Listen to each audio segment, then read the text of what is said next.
यानंतरची बातमी येते ते विट्यातील महसूल विभागातून। वेळ दुपारी 4ची।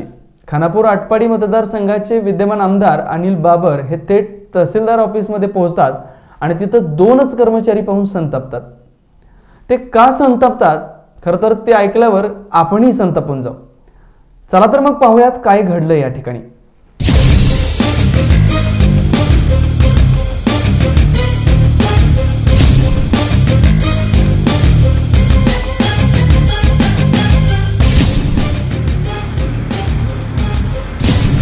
अनेक जण मला इथे भेटले दाखल्यासाठी।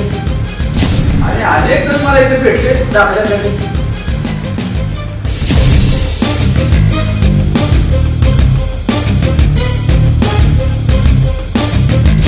खानापूर तालुक्यातील एका 9 दिवसापूर्वी जन्मलेल्या बालकाची शस्त्रक्रिया करायची आहे आणि त्यासाठी रुग्णालयात तातडीने उत्पन्नाचा दाखला द्यायचा आहे। काही तासात तो दाखला मुंबईत पोहोच करणं आवश्यक होतं, परंतु महसूल प्रशासन मात्र कागदी घोडे नाचवत तो दाखला देत नाही।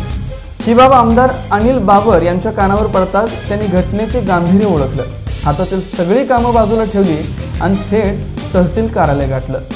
तेव्हा मात्र तेथील परिस्थिती पाहून ते चांगले संतापले। तहसीलदार भागात त्या तशा दररोज असतात। संपूर्ण कार्यालयात फक्त 2च कर्मचारी, त्यातच अशा संवेदनशील कामांना महसूल प्रशासनाने केलेला विलंब यामुळे त्यांनी संपूर्ण कार्यालयाची पाहणी केली व घटनेबाबत जाब विचारला।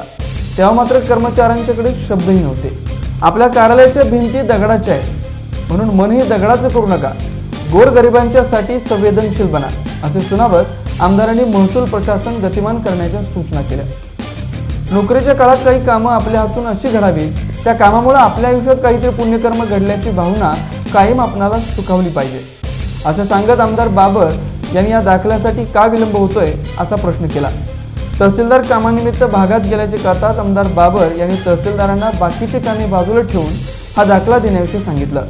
आमदार एका दाखल्यासाठी कार्यालयात आल्याचं बघून अनेक विद्यार्थ्यांनी त्यांच्यासोबत गर्दी केली।